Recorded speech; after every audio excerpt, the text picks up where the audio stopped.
हमारा दिमाग दो हिस्सों में बटा है, चेतन और अवचेतन मन। तो आइए समझते हैं कि हमारा मन और बुद्धि क्या है और कैसे काम करता है। दरअसल हमारे दिमाग के दो प्रकार होते हैं, एक को कॉन्शियस माइंड व दूसरे को सबकॉन्शियस माइंड कहा जाता है, यानी चेतन और अवचेतन मन। चेतन मन के बारे में तो हम सभी जानते हैं, इसी का इस्तेमाल हम सोचने, समझने और एक्शन लेने में करते हैं। चेतन मन का मतलब होता है अभी आप इस वीडियो को देख रहे हैं, फील कर रहे हैं, यह सारी की सारी क्रिया आपके चेतन मन के द्वारा हो रही है।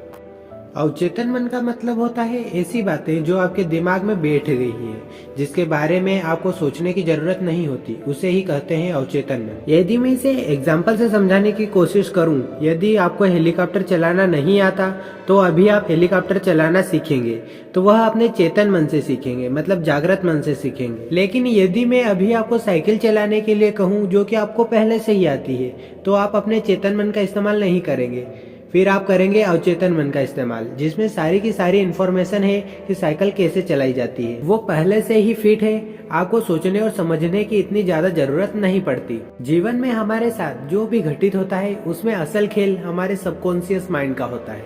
आप इसका जितना ज्यादा इस्तेमाल करेंगे उतना ही बेहतर जीवन पा सकेंगे। दरअसल सारा खेल हमारे अवचेतन मन का है। यह जो चाहता है वही स्थिति कभी न कभी हमारे जीवन में वास्तविकता में घटित हो जाती है। अवचेतन मन की एक विशेषता है कि इसे हमारे द्वारा दिए गए निर्देश जो कि सकारात्मक और नकारात्मक विचारों के रूप में होते हैं, इनके बीच का फर्क करना नहीं आता।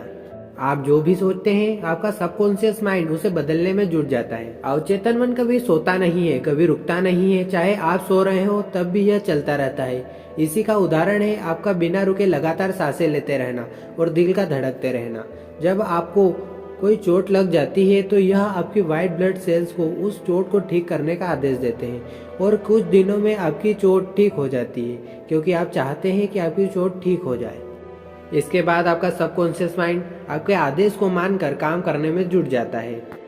तभी कहा जाता है कि हमेशा अच्छा ही सोचें, वही जो आप चाहते हैं, क्योंकि जो आप चाहते हैं वही होता है। जाने अनजाने में आप चिंता कर बैठते हैं और नर्वस हो जाते हैं, और इस तरह के अनेक नकारात्मक विचार कई बार मन को घेर लेते हैं। ऐसे में कुछ सही होने के बजाय स्थिति और बिगड़ जाती है, क्योंकि आप वही सोच रहे होते हैं। तो अब से केवल सकारात्मक ही सोचें और उसे साकार होता हुआ देखें।